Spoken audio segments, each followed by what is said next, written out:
Ruhi versus Anish Ahmad का case Delhi high court में पहुंचा, जहां पति ने इस अपने 498 ए के केस को क्वेश करने की प्रार्थना, उसकी पिटीशन लगाई थी। दोस्तों बड़ा इंटरेस्टिंग केस है। अब अनीश अहमद के इस क्वेशिंग पिटीशन को दिल्ली हाई कोर्ट ने नामंजूर कर दिया, लेकिन इस केस को ट्रांसफर कर दिया दिल्ली से यूपी।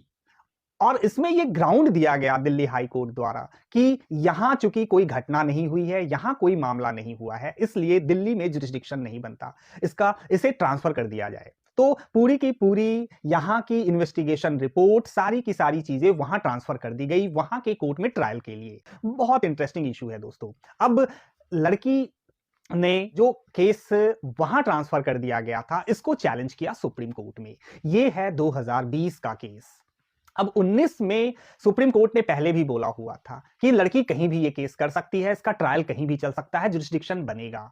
अब दिल्ली हाई कोर्ट के इस फैसले को चैलेंज करते हुए वाइफ पहुंचती है सुप्रीम कोर्ट। सुप्रीम कोर्ट ने कहा कि दिल्ली हाई कोर्ट ने रूपाली देवी वर्सेज स्टेट ऑफ यूपी के केस को नहीं समझा, उसके प्रावधानों को, उसकी व्याख्याओं को नजरअंदाज करते हुए गलत तरीके से दिल्ली से यह केस मेरठ ट्रांसफर कर दिया गया। बड़ा इंपॉर्टेंट इशू है दोस्तों।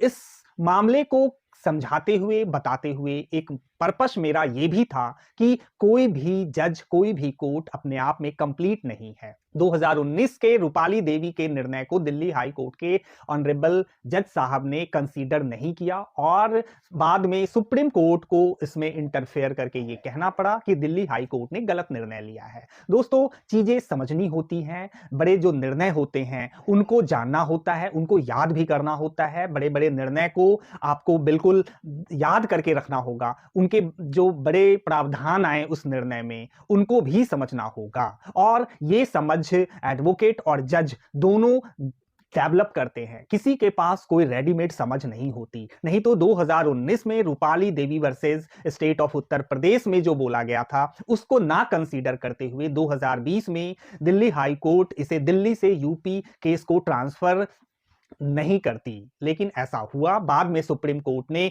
अपने ही निर्णय को रूपाली देवी वर्सेज स्टेट ऑफ यूपी को फिर से रीइटरेट किया और ये जो केस था, ये मामला था रूही वर्सेज अनीश अहमद। तो ये कुछ इंपॉर्टेंट इशू थे दोस्तों। मैं समय समय पर आपसे जुड़ता रहूंगा, इन मुद्दों पे हमारी बहस, हमारी समझ डेवलप होती रहेगी और मैं अगले वीडियो में फिर मिलूंगा। आप मेरे चैनल को सब्सक्राइब कर दें, उसको फॉलो कर